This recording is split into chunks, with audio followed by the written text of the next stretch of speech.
I am marking two joys today.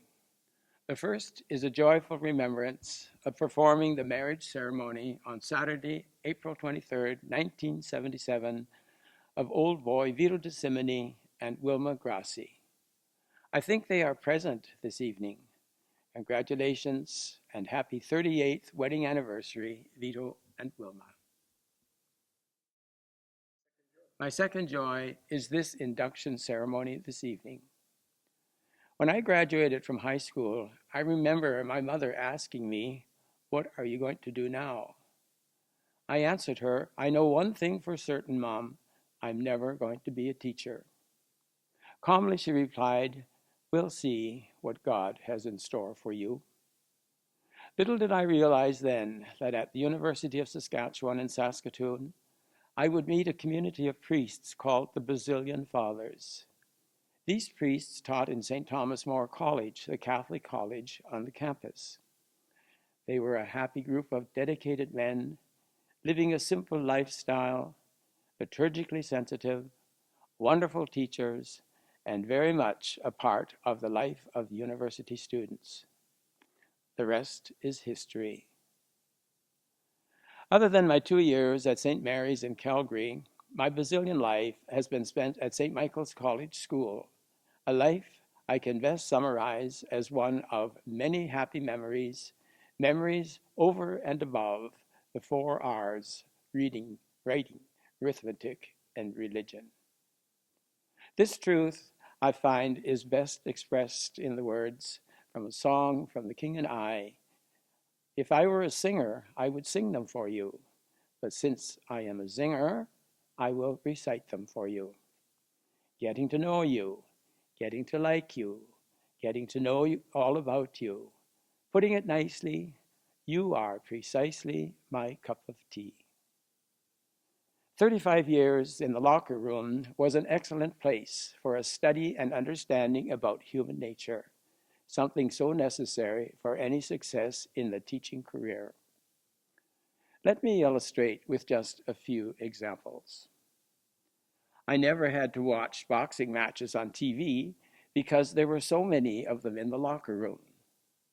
On one occasion, my interference brought me 2 fractured ribs, but ended with the words, "Guys, with energy like this, we'll see you in the gardens this Saturday morning at 9 a.m.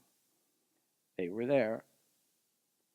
On another occasion, after a student spent 2 Saturdays in the gardens, when asked, "What's the moral of the story?" to which I was expecting to hear the words, "Don't use vulgar language when answering back to a teacher," he said, "I've learned from this experience that when I buy my first home, I'll make certain there is no garden space." On another occasion, while I was putting photos on the wall in room 12, I heard papers being shuffled under the door. Upon opening the door, 2 wide-eyed lads looked up in great surprise. "Oh," I said, "I don't need inappropriate magazine pictures. I want photos of real St. Michael's men." "Fold those up," I said, "and after school decide to whom you would like to show them, Mr. McDougall or Father Fitzpatrick.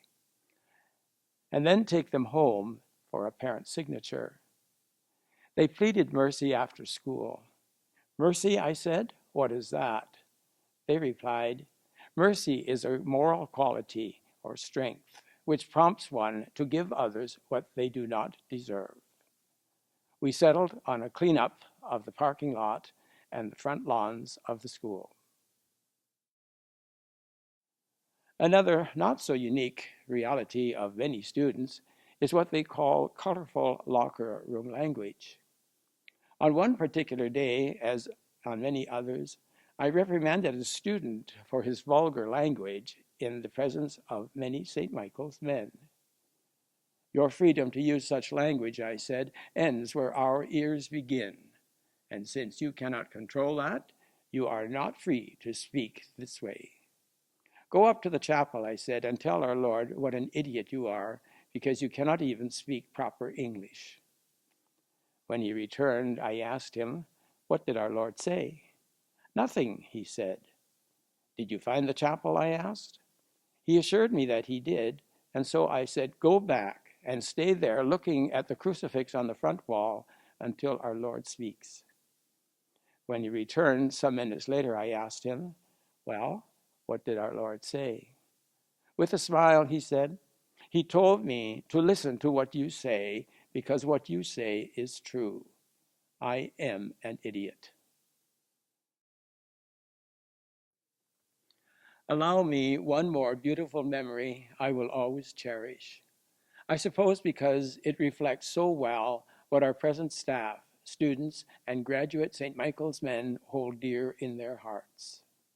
Whenever the students are caught playing computer games in the library, a major offense, I give them a choice of 1/2 hour in the gardens after school or a loonie or toonie for a charity of my choice.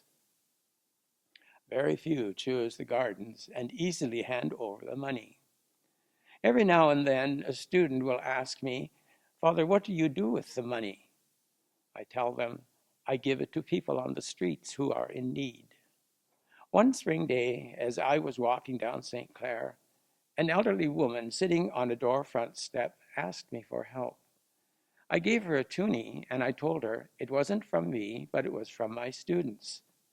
At the same time, I asked her to please pray for them and to pray especially for one in particular, Brady by name. She graciously promised to do that. In the fall of that same year, I again encountered the same lady at the same spot. Again, she was asking for help. Again, I gave her a toonie and asked her to pray for my students. Aren't you the one who asked me to pray for Brady, she said. How is he doing? I've been praying for him every day. Brady graduated in June, I said, and is probably university bound now. When you see him again, she said, tell him I will continue to pray for his success. I asked the students, what's the moral of the story? They looked puzzled and remained silent. So I tell them, when you leave your precious lunches in the library, lunches which your mother made for you and which satisfy me for 2 or 3 meals, and you rush over to Loblaws or the Pizza Hut, when you meet these poor souls begging for help, you be compassionate and kind to them. Maybe you could even give them your lunch, because they may be the very ones who spend much of their day in the cold winter and the heat of the summer praying for you and your success in life. Reading, writing, arithmetic, and religion are very important, but without compassion and charity for the needy, they are like the sands on the shore, blown by the winds of time.